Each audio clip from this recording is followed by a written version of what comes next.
It is unclear who was behind the attack, but the target appears to have been the headquarters of an opposition faction in Idlib. Rescue teams are still working to clear the rubble. Meanwhile, near Damascus, Syrian regime forces have broken a siege on a military base at Harastra in eastern Ghouta. Last week, rebels took control of parts of the military base.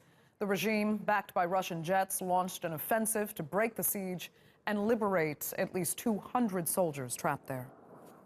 Well, our reporter Sara Firth says this latest attack could be the result of infighting between rebels.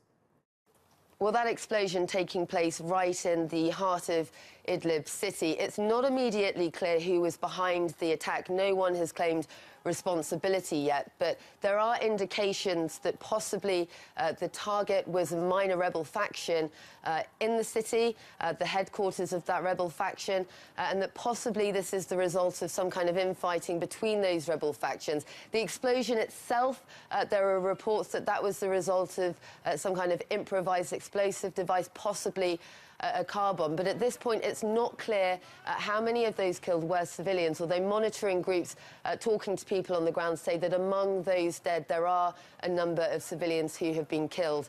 And indeed, over the last couple of weeks, we've been monitoring the situation in Idlib. We've travelled into the province ourselves, and we've seen a huge escalation in violence in that region. Despite the fact that Idlib has been earmarked as a de-escalation zone, we've seen continued Syrian regime and Russian airstrikes in violation of that de-escalation zone. The regime and Russia say that they are targeting militant positions.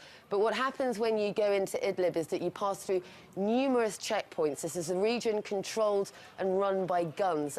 But when you get past those areas, there are places that you go where there are just tents as far as the eye can see where the displaced are living at the moment. And that's because Idlib's become an area where over the last few years, a lot of people fleeing violence in other parts of Syria have fled too. And now what you have is a situation where there's huge numbers of displaced within Idlib, right up against the border in some cases, these camps. And they're saying right now that with the push, it seems, from the Syrian regime to retake some of this territory in Idlib, they feel like they simply got nowhere else to go.